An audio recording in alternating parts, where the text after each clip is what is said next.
Yo! Yo! What's good? What's good, Elijah? What's good? You mother.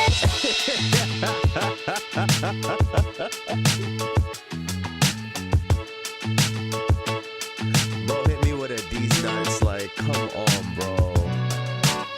Yo, the funniest shit is, like, I'm seeing it before I get on to it. Now I get to see your ass talking about Gotti. Man.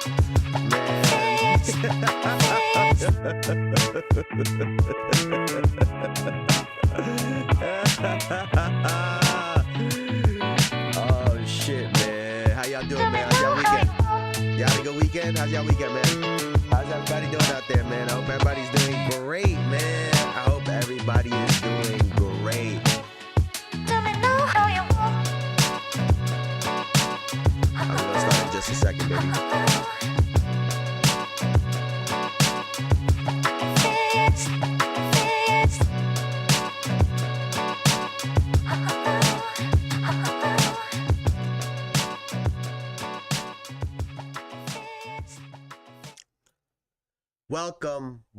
Welcome to another episode of the Jayson Estrera podcast, where we talk about basketball as accurate as possible.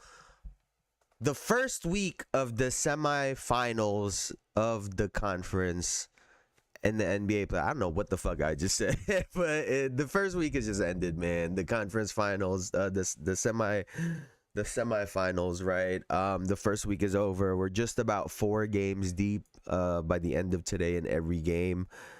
And, so we had a long weekend of games. Years in the making. I hate you. Let me ask y'all something. How long y'all think I stayed to watch that Knicks game?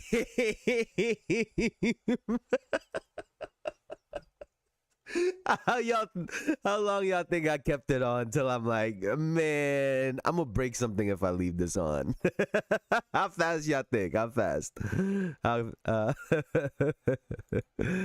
I'll be honest with you. I'll let you know how long I stayed on and watched that shit, man, because ain't no point in lying now. Ain't no point in lying now. But I hope y'all had a good weekend, man. We had a weekend of... It was a lot of blowouts. Let's just call it what it is. Like, it just called the weekend what it was. It was a bunch of mid, right? It was a bunch of mid. But hey, it comes with, it's a part of the game, right? It really is a part of the game, especially when you think of the fact that we had so many good games Especially when you think when you think of how many good games we've actually had. I was half watching through the fourth. So I'll say 3/4. You almost right. Man, listen, bro. Listen, I see Tatum might be watching the show because I had my Tims on all week, and then all of a sudden he want to go put his Tims on in New York. Like, hey, nah, don't start there. don't start there, bro. Don't start there. That motherfucker was out there looking like a backyard again. Fuck out of here. Jayson Tatum. He had the brown joints too. He had the brown. He didn't do the denim. He had the brown. Like, man. And we'll get into that in a second. We'll get into that in a second, man. I'm gonna save myself. So what we'll do is we'll start with this Pacers Cleveland series, which I genuinely thought I had a "that's so Raven" moment. When she sees the future and shit. I just switched the games is the only problem, because I said that game 3, that the Pacers would win game 3, but they weren't gonna sweep Cleveland. So game 4, Cleveland was gonna win, and in game 4, it was gonna be, a Halliburton game where he would shoot 8 times. I had it completely backwards. It was game 3 where Tyrese Halliburton literally shot 8 times, and I said Siakam will probably shoot like 12 to 14 times at most. And Cleveland actually won game 3, and then game 4 was the blowout the other way. So listen, man, I'm only human. I just switched the games. It counts in my book. By the time we get to Monday, the series count is the same, which is exactly what I predicted, 3-1. But let's go over game 3 really quickly, because Darius Garland came back, and Evan Mobley came back. DeAndre Hunter came back, right? Garland played 24 minutes and 53 seconds. Evan Mobley played 35. DeAndre Hunter played 20 and a half minutes. I'll be honest, I don't think Darius Garland looked fully healthy, right? You got production out of Strus, Mobley, and Allen. And Donovan Mitchell still had to go off for 43 for them to win a game. Should tell you everything that you need to know about this series and who the Cleveland Cavaliers are. All that team basketball stuff throughout the year. Oh, everybody scored 24. We're all going to do it as a team. We're a well-oiled unit. All that shit looked cute in the through the regular season. All of it looked cute through the regular season. I told y'all exactly what would happen. And somebody might say, oh, they got injuries. They got this, that, and the third. This was a regular season team. A regular season team with one true star and another one that can put up numbers that looks like a star. But in terms of impacting a game, it's not the same. I'll never forget. I went to go watch. It was earlier this season, right? Way before all of that Lucas shit happened. But I went to watch the Mavericks. And through the third, or was it the second quarter? I think it was actually the third quarter. They came out of halftime.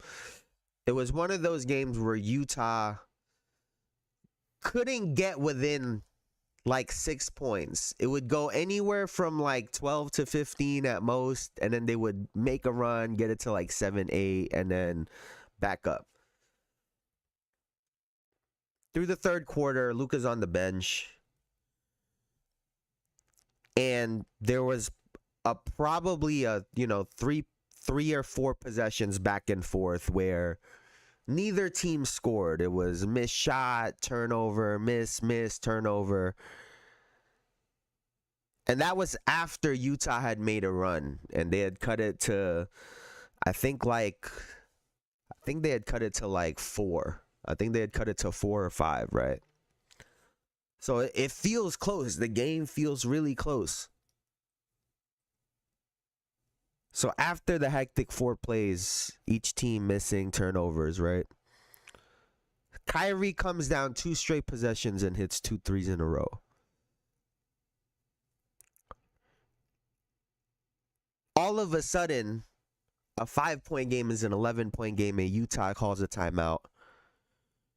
After the timeout, Utah turns the ball over. Dallas had made a substitution, another 3.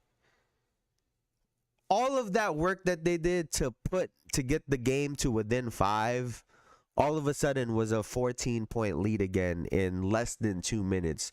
And that was because of 2 massive shots that Kyrie hit. I tell that long story to say, I think at the end of that game, Kyrie had like 26, 24, nothing crazy. But the ability to hit timely shots.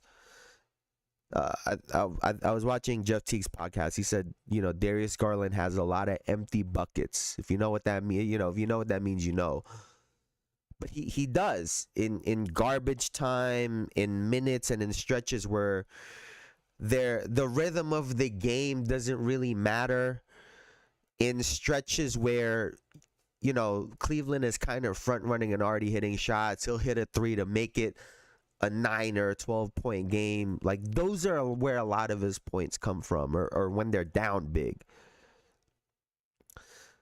Donovan Mitchell is the one player on the Cleveland Cavaliers that can, some guys have the natural feel for the game, right? In terms of the flows of the game, the ups and downs, the rhythm, right? There's some players that have a really good grasp on what that is. You'll see, I've talked about Jokic and Luka and certain players, the timeliness when they draw fouls, right?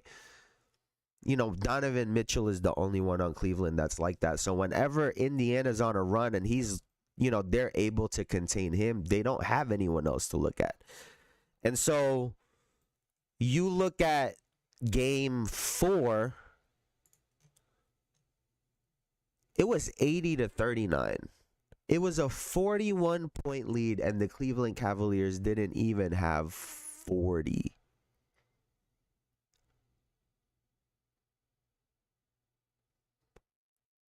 Like, Donovan Mitchell is literally out there by himself, and he got hurt. He went to the locker room, didn't come back out, and I don't blame him. I don't blame him. I told y'all this is exactly what happened last year. They left him out there by himself because no one else is trying to elevate or seems to understand the value of each possession the way he does. And it's very apparent. And you look at an Indiana Pacers team who had a pretty tough series even with a hurt Milwaukee Bucks team, had an extremely tough series with the New York Knicks, and then had to play against the Boston Celtics hurt also. This is a team that gathered some experience along the way and had to go through different scenarios. Cleveland looks exactly the same the way they did last year, at least once the playoffs started. All that team shit got thrown out the window. That's what Scottie needs to improve on. Freddie and Pascal are gone and can't help Scottie anymore. It's hard to do while young. It's hard to do, period. Right, Elijah? Because that's one of those things where, like, it's hard to explain to someone feel. It's hard to explain to someone, this is what the rhythm of the game is right now. This is what the pace is going like. We've had X amount of turnovers. No one's hit a shot in the last minute and a half. This person hasn't gotten it. Like, all of those things, it's not easy to manage in a game. And I'll probably get killed for this because he didn't look very good on the other day. But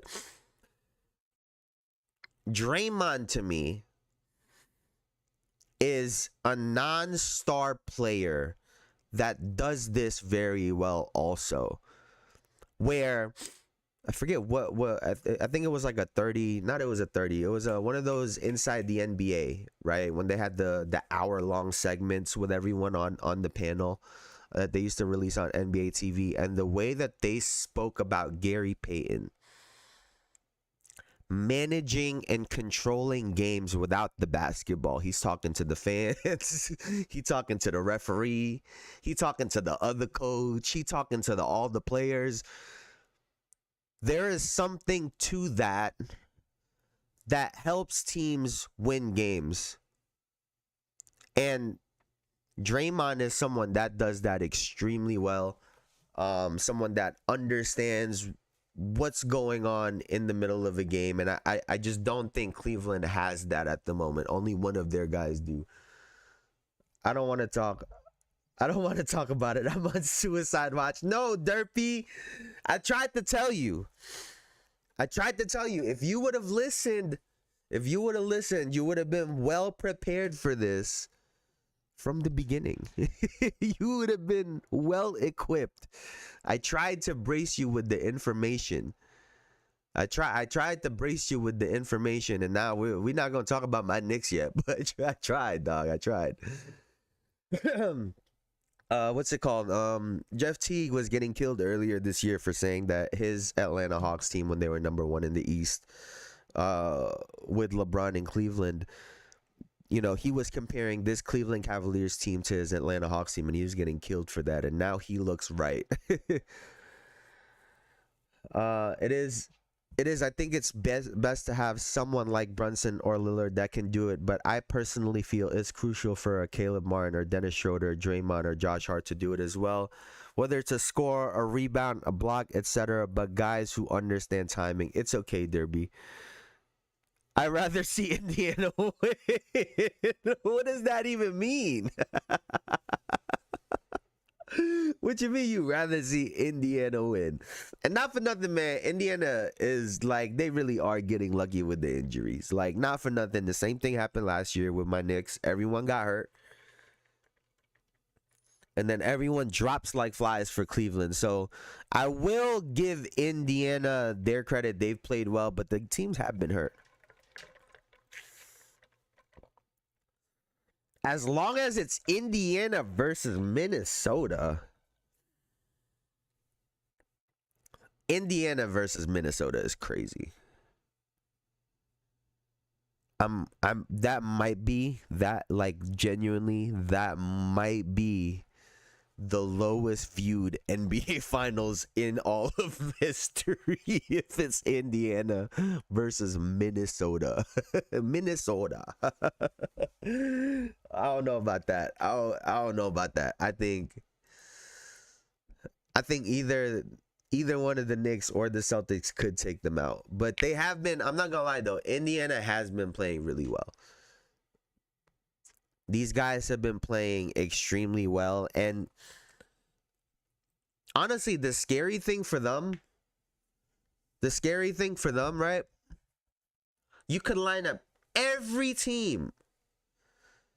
If any one of these teams are gonna have their best shooting nights, Indiana might outshoot every team. Like genuinely, when all of them are on fire and the way they all share the ball, I think it's between, honestly, out of every team, it's like they're up there with Boston and I think even like the Oklahoma City Thunder when they're firing on all cylinders. So when they play defense, they get to really they really get to the shits. They really get to the shits. And, when you talk about their game in game 4, I mean, they have 1, 2, 3 guys in, 20 plus. No, yeah, 3 guys. And then 1, 2, 3, 4, another 4 guys also in double figures. So Indiana just gets scoring across the board. And they didn't even need a very good game out of Tyrese Halliburton. He was just, everybody was so on fire. Everybody was so on fire. He said good because fuck the other teams. That's crazy. But I think this series, unfortunately, Derpy, I think this series is over. I'm not gonna lie to you. I think it's over. So let's get to this Oklahoma City Thunder Denver Nuggets series, which, hey man, this one I called exactly. It was a very tight game. It was a very tight game 3, right? Which Denver won to take the 2-1 lead. And it wasn't I mean, it was the game itself was actually tight, especially down the stretch, but I never felt like the Thunder were going to lose that game. And to me, there is no bigger statistic in this entire series, right? In this entire series, other than Nikola Jokic right now, who is averaging 5.8 turnovers a game. There's no other stat that you have to. There really is no other stat to consider, right? And we'll look at this really quickly because I think this is what makes the Oklahoma City Thunder so good. And on this play, they're isolating Jokic on one side. Like I kept saying, you gotta clear that corner out for him, force the help to come from somewhere else. But the Oklahoma City Thunder, you'll see them in this clip move as a complete unit, even though it's in slow motion and it's very subtle, just naturally moving to the right spot, right? So let's take a look at this really quickly. Let me speed this up. Gordon on the bounce inside. Like Shea don't come right away. And I think this is something that we saw with the Clippers, right? Something I kept noting in the games that they were winning and the games where Jokic was struggling. They did a great job of timing their double teams differently, right? I think if you give Jokic the double team right away, he's so good where he can keep the play and the dribble alive with his size and with his skill. If you double team him too fast, now it allows all of the players to develop behind him on the weak side. If you double him late when he's moving, it's actually to your advantage as the defense because he's not super mobile. I mean, that's why it's amazing how Jokic can score. Sometimes it feels like it takes him 3 to 5 business days to make moves. And so doubling him late and sending that help late really can mess things up. It forces him. Now he's about to shoot. Now he might have to pass. So that's where you could really benefit. So this is what Shea is doing. He's trying to time it. He goes, but it's really not Shea that I credit with all of this, right? Let's look at where Caruso and Jalen Williams end up on this play, right? You can see Caruso is watching Jalen Williams. He's not even watching his defender because he knows where the players are behind him. Watches Jalen Williams again, sees what Shea is thinking, and continues to drop down. And what is Jalen Williams doing at the same time? He is also dropping down. Hartenstein is dropping down, but again, they're not doing it too early so that you now leave a wide open Aaron Gordon. They're just slowly filling the spot, and this is what the Clippers weren't doing consistently. They were sending the help, but guys weren't filling the gaps the way the Oklahoma City Thunder do pretty consistently. And so not only is he stuck here, Pulls his way to the bucket and line. But there is nowhere for him to go. And this is something that they do consistently throughout the game. And that's what they're going to really have to minimize if you are, if you are the Denver Nuggets. Because not only is Jokic turning the ball over, but he's also missing a lot of shots that he typically makes. That's why I think he looks tired. I genuinely think that he looks tired because there's a lot of little floaters and layups that he typically makes that he's just missing. And I get that the Oklahoma City Thunder are game to game, they're allowed to be really, really physical with him. And that obviously helps them out. We've talked about how referees allowing physicality to go helps out these defensive teams, right? And for the most part, the Thunder have been allowed to be really physical with him. So they've disrupted his shots. But like I said, he's also just missed a lot of really easy ones. And, because of that, here's another play too.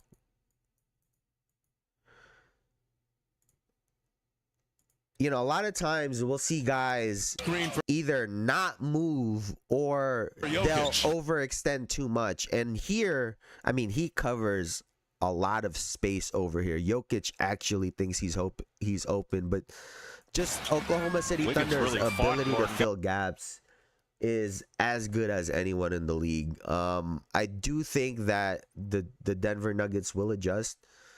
And the thing for me too when it comes to the Oklahoma City Thunder, which is a little bit scary if you're the Nuggets, is Shai has been solid. Shai Gilgeous-Alexander throughout the playoffs has been solid. This series he's averaging 27.5 right now. But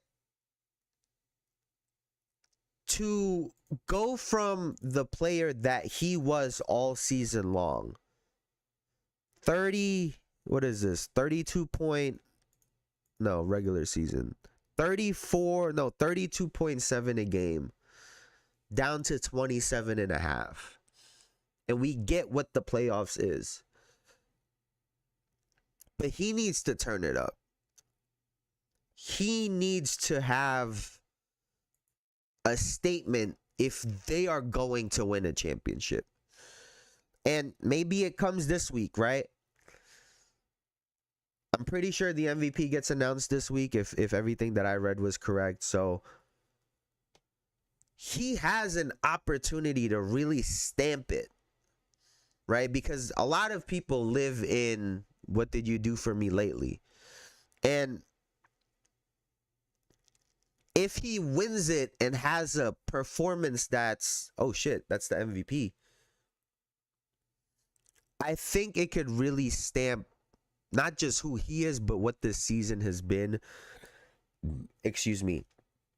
But what the season has been. And then on the other side of it, if you're Jokic, and obviously a lot of people are expecting Shai Gilgeous-Alexander to win this, if you're Jokic, you have an opportunity to reign all over this parade.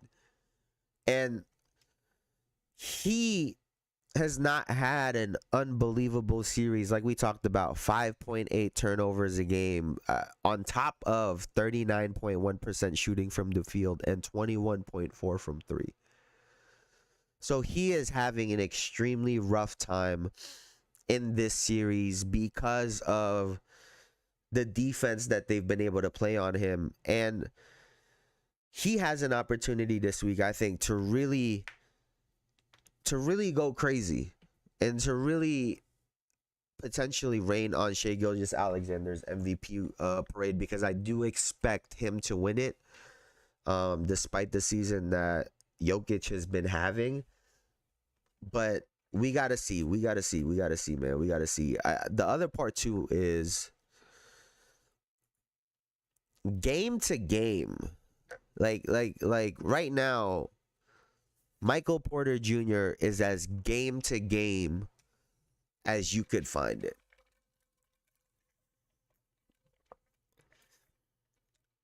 Because anytime he gives you 20 something, they win those games. Like anytime he's able to give you 20 plus, they win. And so I think it's really big for Michael Porter Jr. I know that shoulder is, but it's either you play or you don't play. And if you're playing and you're playing 34 minutes, I have to look at you for what it is, right? I can't, oh, you got a hurt shoulder. You suited up to play. So we're going to need more than 3 points out of him. Because like we've talked about before, Christian Braun is great, right? He's great at what he does for this team. But Michael Porter Jr. can really spread the floor. And if he's able to spread the floor, some of those tight spaces that Jokic has been forced to play in, it opens up just a little bit. And just that little bit is enough for, one of the greatest players that we've seen in Jokic. So we'll make our picks later. But that's really what this series has come down to. Jokic's turnovers and the Oklahoma City Thunder's defense. And then for the Nuggets, it really comes down to how Jamal Murray and Michael Porter Jr. play. Those are really the two players it comes down to. When Michael Porter Jr. and Jamal Murray play well, they win those games for the most part. And they're yet to force Shai Gilgeous-Alexander to really turn up. It looks like he's cruising still, and I don't know how to feel about that. It looks like he's still cruising at times, and like I said, I don't know. I don't know what to think about that at all. But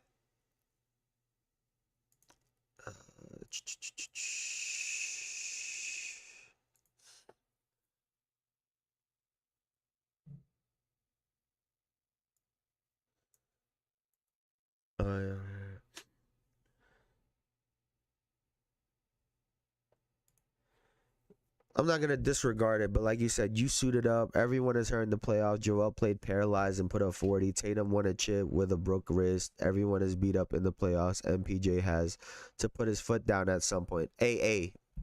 Joel was paralyzed and put up 50. We were in that was the Knicks last year. He put up 50. not 40, Elijah. 50 he put up. God, I hate that dude, bro. He put up 50. Like, shit. God. And to your point, because we're going to talk about the Knicks. How many times has Jalen Brunson rolled his ankle after being out for a month for rolling his ankle? This man has rolled his ankle and won those games, right? We talking about Isaiah Thomas. He did that shit like 3 times already this playoffs. But game 3, and I know I chose the Knicks. I'm not stupid. I know I chose the Knicks. I was trying to put some good juju out there into the world. I swear to God, that's all it was. I'm not gonna lie to you. I fully expected us to lose that game. Like, I fully expected us to lose game 3. I didn't expect I didn't expect it to be that easy. Remember what I said? I think this series is far from over. 1, I didn't expect it to be that easy, and 2, I didn't expect them to keep shooting that badly, 1, but also just playing that badly. Now, right, and I don't like Joel, but that is championship MVP behavior. Yeah, if he could just stay healthy. We could be having a totally different conversation about Joel Embiid. But like to compare him and Jokic, I think that's kind of dead now because Jokic is putting up those numbers all year long in the playoff, all year long. Triple doubles, 40, 20. I mean, he does it literally all year long. And that is a massive difference between him and Joel Embiid. Even if those 30, 40 games for Joel looks unreal, Jokic is doing it for 60, 70 games plus the playoffs, right? And that's what the difference is.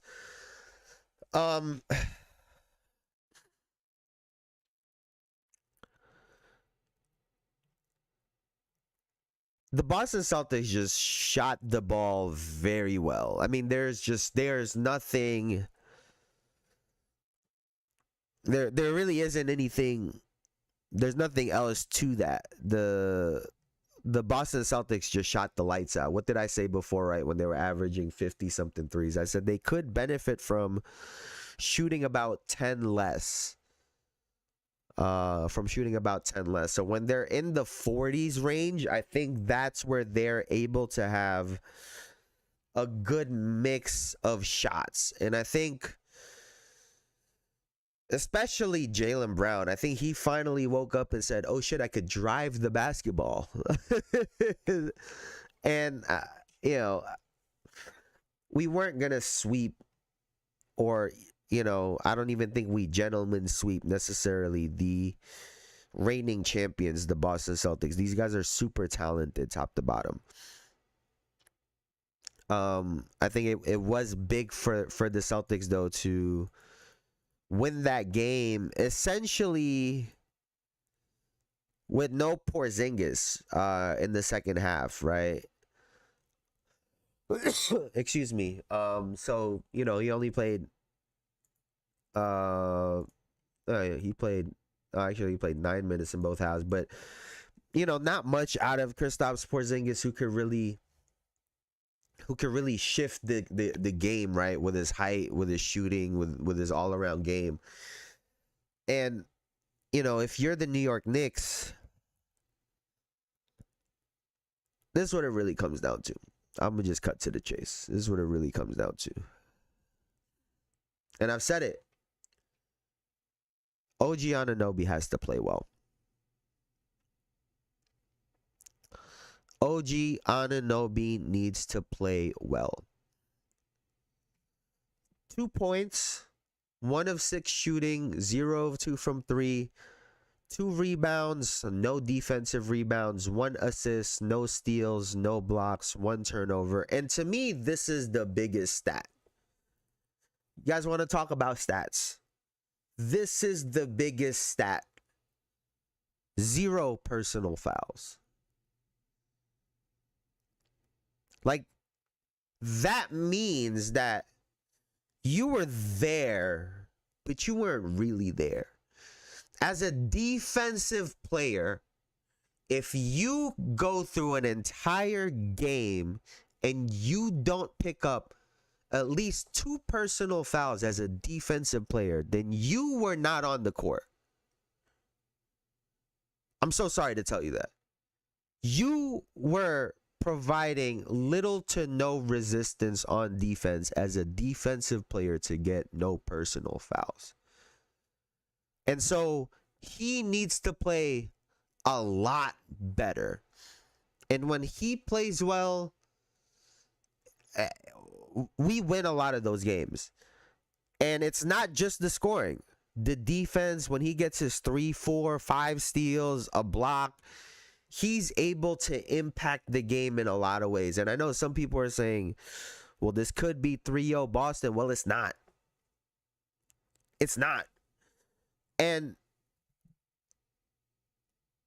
to be honest, if you're the New York Knicks, we haven't really played well in any of these games either. Like, if we're really being honest, we haven't put out a good 48 minutes of basketball, especially Karl Anthony Towns. So, if you look at it in that way for the Knicks, I like our chances. I like our chances.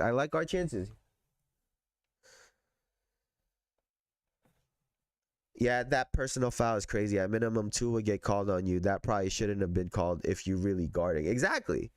Exactly. That means that you provided little to no resistance on defense. And that wasn't the case the previous game, right? That wasn't the case the previous game. So it really comes down to OG Anunoby, and I said this before, right? We really have to get Karl Anthony Towns involved early. I think he's one of those guys where if he don't touch the ball at the beginning of the quarter, he like slowly fades. He's one of those. He's one of those. He needs there's a minimum of 2 types of shots that Karl Anthony Towns needs to get pretty much every quarter, I think. He needs a touch in the paint where he could like really body into the player, whether it goes in his favor or not. And he needs one of those trailing threes. If you give him those 2 shots early in the quarter, I think he becomes a lot more aggressive. Because now after that, if he gets one of those trailing threes, we saw how JB Bickerstaff was talking about it, right? Players search him out because he's so good at them. What does he do? He gets to pump fake, drive, Euro, get to the rim, fouls. Like a lot of things happen if you get those shots for him early. And then if you get him shots later in a quarter where he's not in rhythm, he hasn't touched the ball in 5-6 minutes, he has a much harder time. So they have to make an emphasis for him to get a lot of touches early in the quarter. And then in turn, right, Jalen Brunson has to close these quarters out. He has to close these quarters out. We've seen him do a great job of manage games, of eat up possessions. He's done a really great job of that. So I think we need a mix of those two. OG Anunoby to play well. We need a little bit of some bad shooting from the Celtics. I don't think they're just gonna shoot bad the whole game, because even in the games that they lost for a half, they were shooting well. So that's really what we need. I don't know what's up with Tatum, man. Like, I don't know what's up with Tatum. I will give our guys some credit. I'll give Mitchell Robinson some credit. He's done in moments. Mitchell Robinson has done a really great job on Tatum in 101. Some people will say it's settling, but I think we've done a great job of trying to stay in front of Tatum. Right, and that's led to some of these poor shooting nights. When he gets to the rim, we contest and we stay big. So I think that the credit goes to us also a little bit when it comes to the poor shooting from Tatum and Brown. But we're gonna need them to settle for a couple more threes. We're gonna need them to settle for a couple more threes, and also, we've talked about the bench before. I think we're averaging the least in terms of bench scoring throughout the playoffs as a team. We're also one of the worst throughout the regular season. So if we could get anything, Robinson, McBride, Precious Achiuwa, I think has looked good in stretches in this series. We'll need to get a good mix out of those 3 guys to win game 4, which I'm looking forward to. I'm looking forward to tonight, man. I'm looking forward to tonight. But yeah, we throw game 3 away. We throw game 3 away, which brings us to the Timberwolves, Golden State Warriors.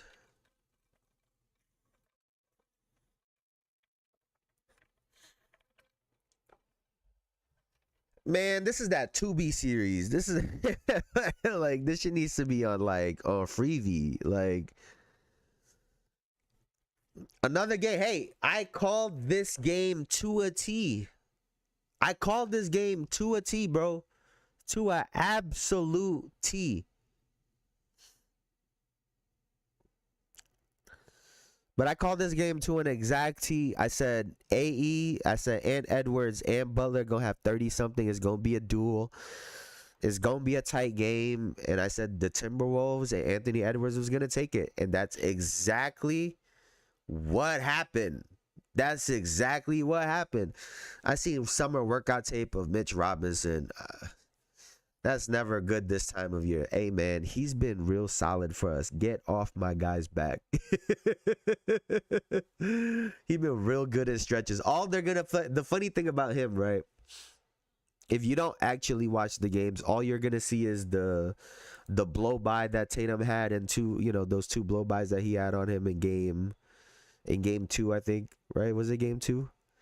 It was game 2 or game 3? I think it might have been game 3. Or no, sorry, I think it was game 2. But those two blow bys, but he's been really solid in stretches. If you're not watching the games, you would think otherwise. But getting back to the Timberwolves Warriors, I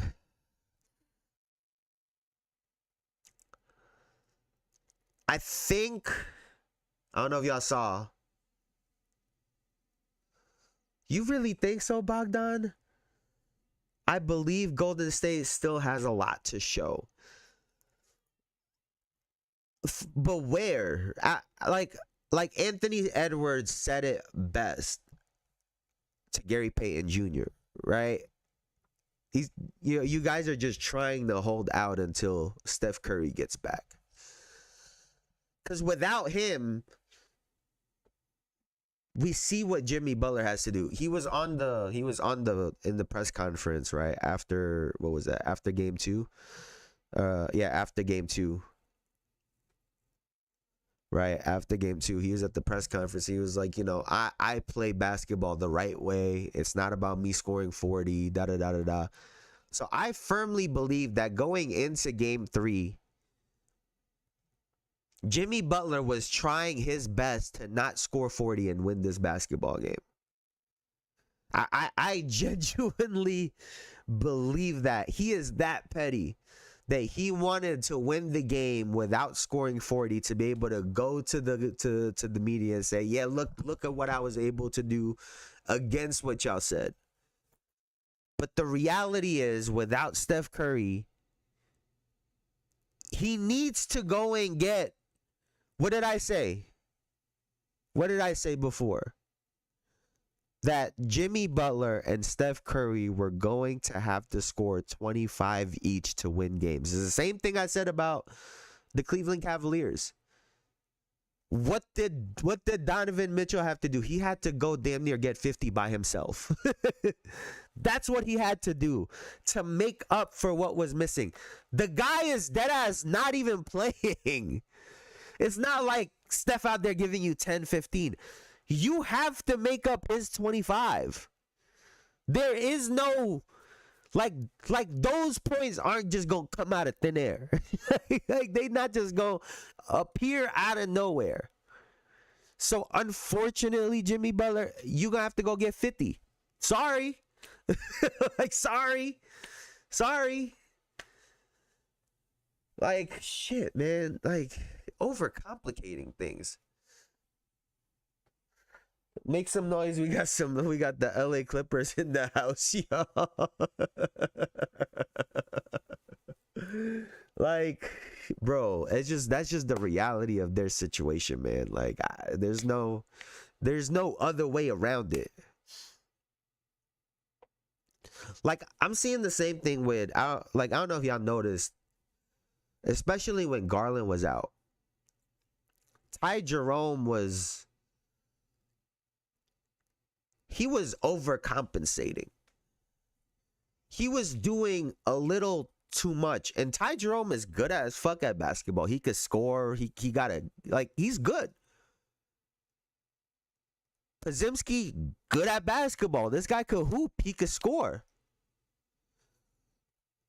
But there's only, for the most part, one, maybe two, on certain occasions, 3 players that demand double teams consistently.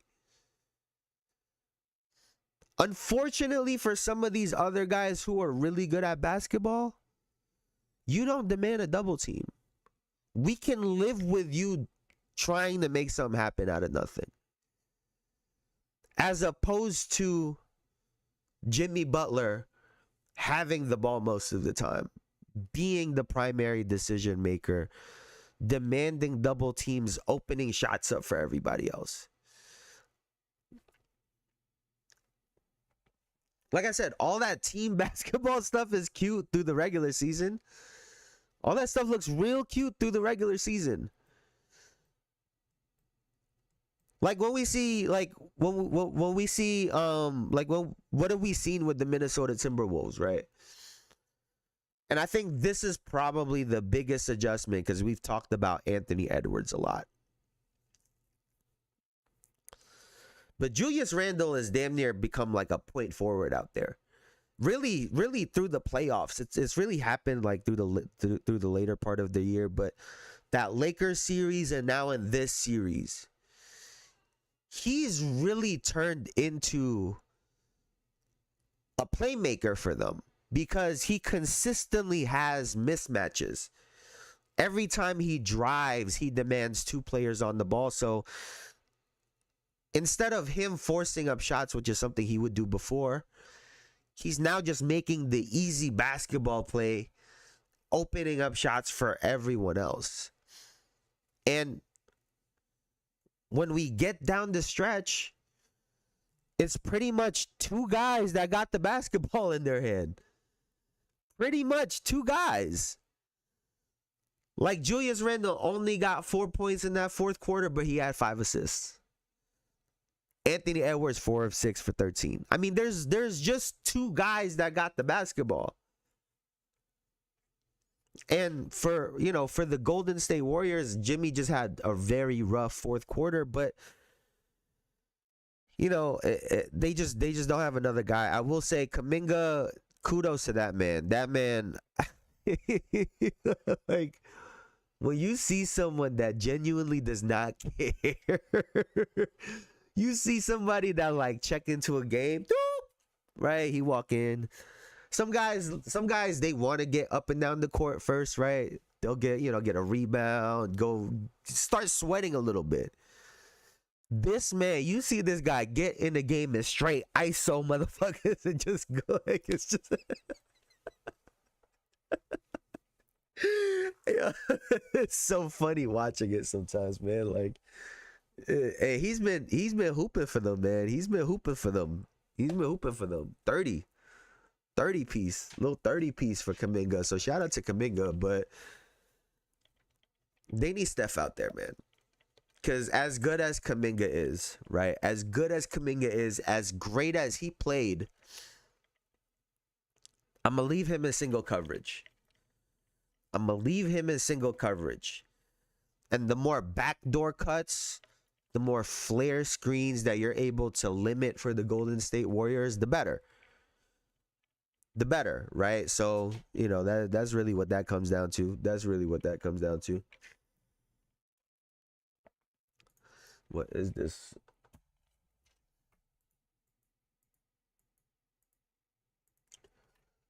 All right, let's look ahead to the games later on tonight. So we got my New York Knicks going against the Boston Celtics, Game 4 in the Garden.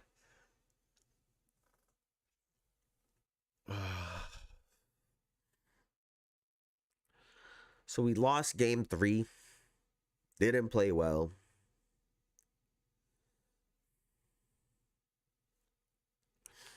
I mean, genuinely,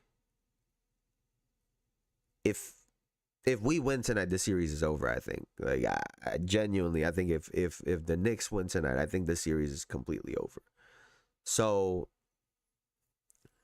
do I expect the series to go longer? I mean, going into the series, I did say 7 games. Going up 2-0 early, I wouldn't want to go 7 games in that scenario, right? That's a lot of pressure.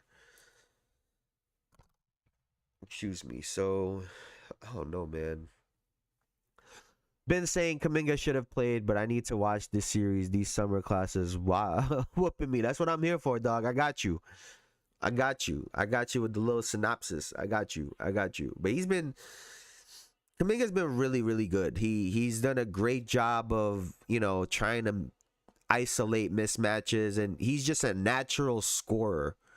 Like, this guy naturally scores. Like I said before, I think the problem with Kuminga was they never managed him properly.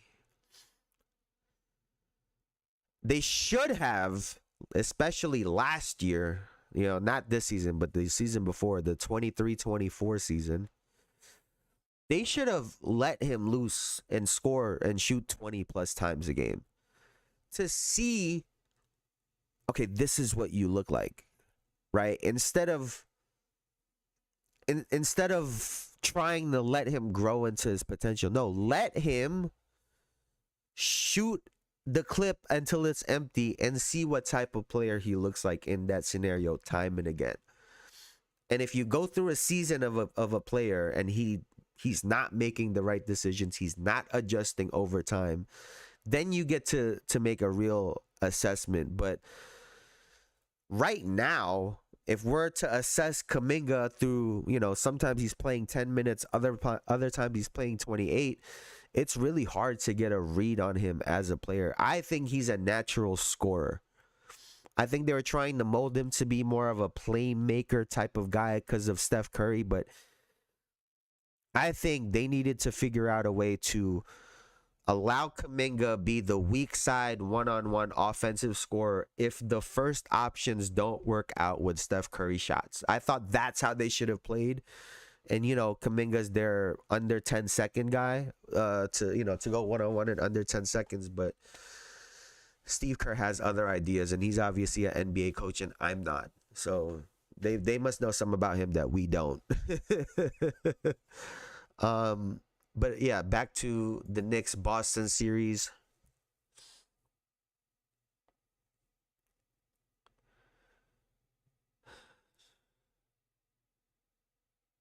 I think I'm a deadass just pick the Knicks every time.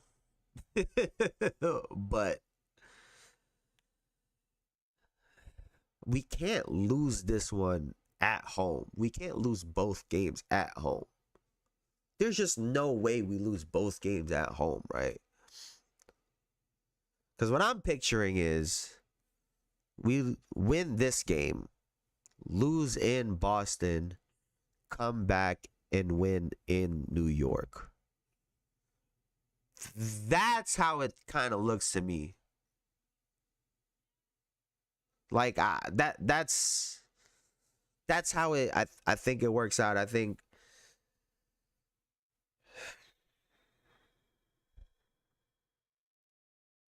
but I also think that there's a good chance that the Boston Celtics could win game 4 tonight and even this series up. They're on a little bit of a momentum.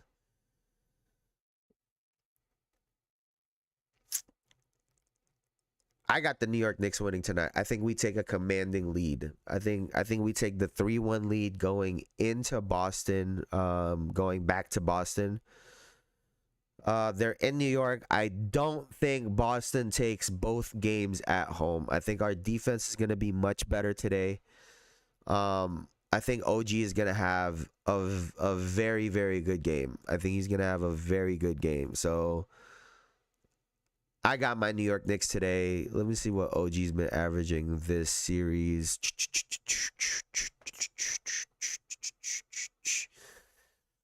Yeah, 12, 1.7 steals. Yeah, I think OG has a big game today. I think OG has a big game, and I think Jalen Brunson also has a big game. He's yet to have a big game this series, and credit to Boston. They've done a great job of trying to contain Brunson. We've talked about it before. The Tatum switch really helps out the Boston Celtics because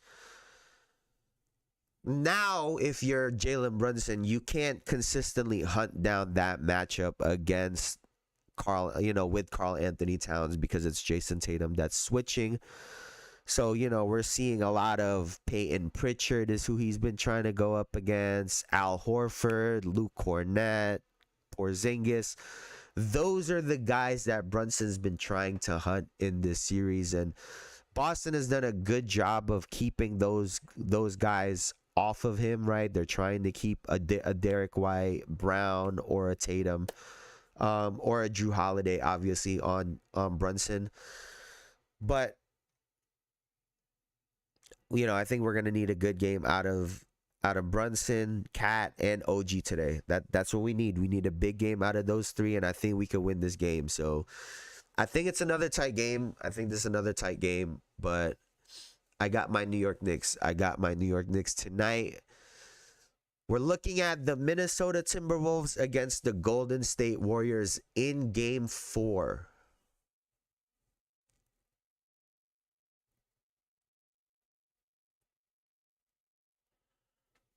I think they said Steph isn't clear until Game 6.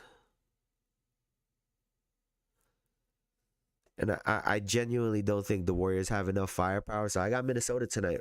I think Minnesota takes it tonight. I think they take a commanding 3-1 lead. And in all likelihood, they gentlemen sweep them in 4-1 is what I think will happen to the Golden State Warriors right now.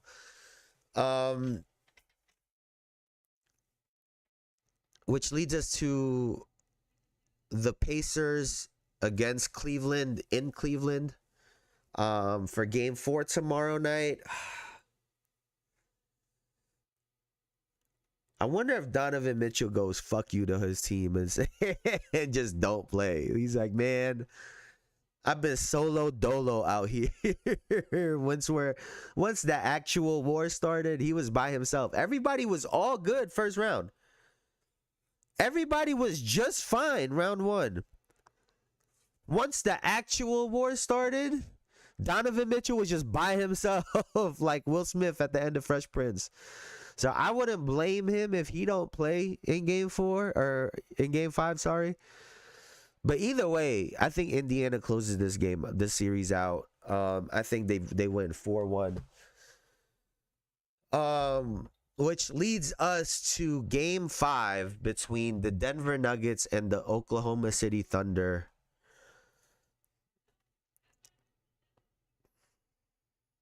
Do you guys think that they give the MVP to Shai Gilgeous-Alexander in Game 5 tomorrow? Because that's what I think is about to happen.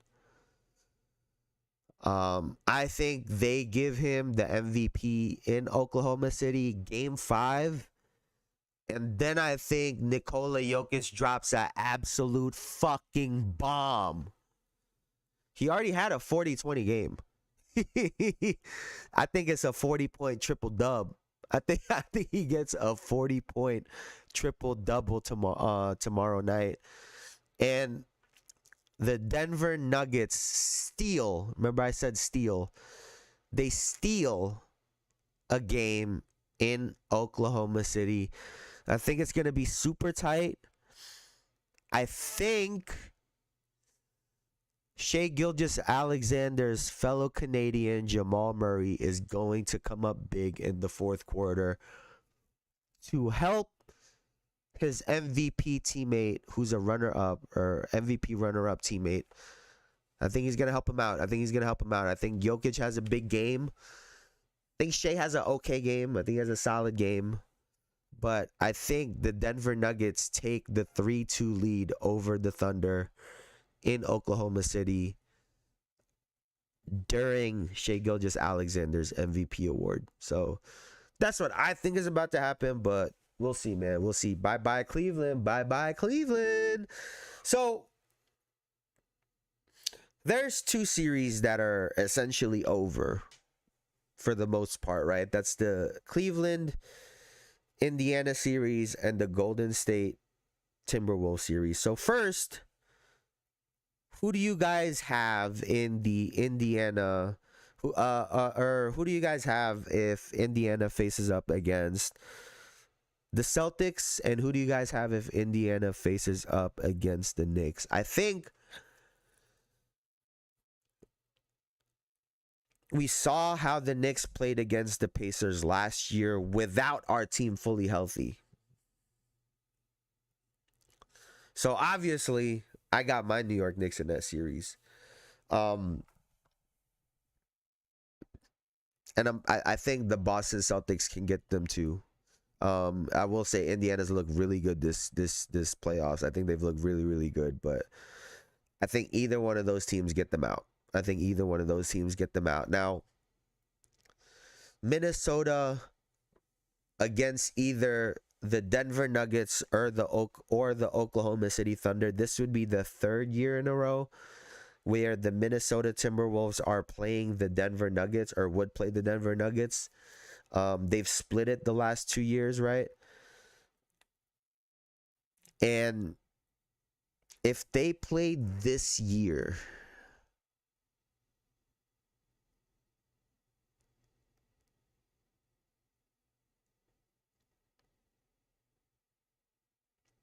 I'm trying to picture what that series would look like. You get the Aaron Gordon, Julius Randle lineup matchup. You get more wear and tear on that Michael Porter Jr. shoulder. Minnesota's defense has been a lot better lately. Anthony Edwards can shoot a lot better than he was shooting last playoffs.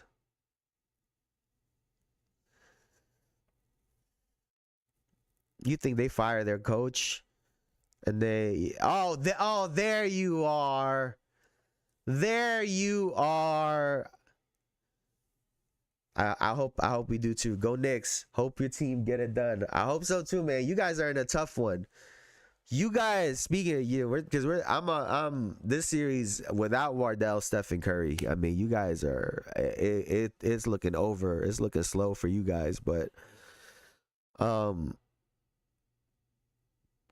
I would rather see personally if the Timberwolves do win this series, I'd rather see them against the Oklahoma City Thunder. I would rather see the two young guards go at it. I think that would be a lot of fun to watch. But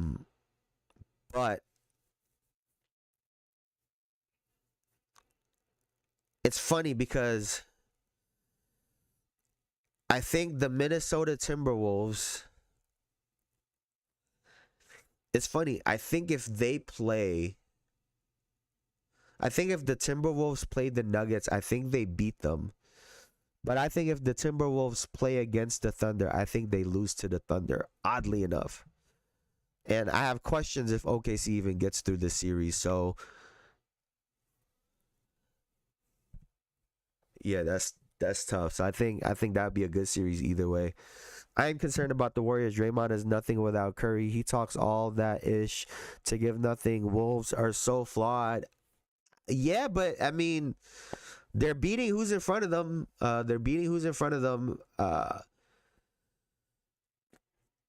I think Denver is a little up and down. But I think they could end up going to the finals. I told y'all before, I would not be surprised if the Nuggets make it to the finals. Jokic is the ultimate wild card. He can win you any game pretty much. So, I think either of the potential matchups in the conference finals, I think they both look good. I'm not gonna lie to you. They both look good potentially, right? So we'll see what happens tonight. But oh shit, look at the time. Fuck. I gotta go do a grocery pickup. But that's gonna do it for me for now, man. I really appreciate y'all for hanging out with me. As always, y'all are the greatest of all time. Before I get out of here, please like, comment, and subscribe if you haven't already. Once again, I want to shout out my guy Elijah. I appreciate you. Derpy Entertainment, I appreciate you. Bogdan, I appreciate you. Oh, that's why you said Clippers. And Big Bruce, I appreciate you. Coach you any game too. Apparently, Draymond is annoying. Let's see if I keep calling these games, man. Let's see if I keep calling these games because I'm not gonna lie, the weekend looked pretty good in my favor. It looked pretty good in my favor outside of my Knicks, but let's see what happens. Let's see if I'm being hopeful or if I'm actually right. But that's going to do it for me for now. Y'all could have been anywhere on the internet, but y'all were here with me, and I appreciate you for that. So thank you so much. I'll see y'all later. Y'all have a good one, man. Y'all have a good Monday. Y'all have a good Tuesday.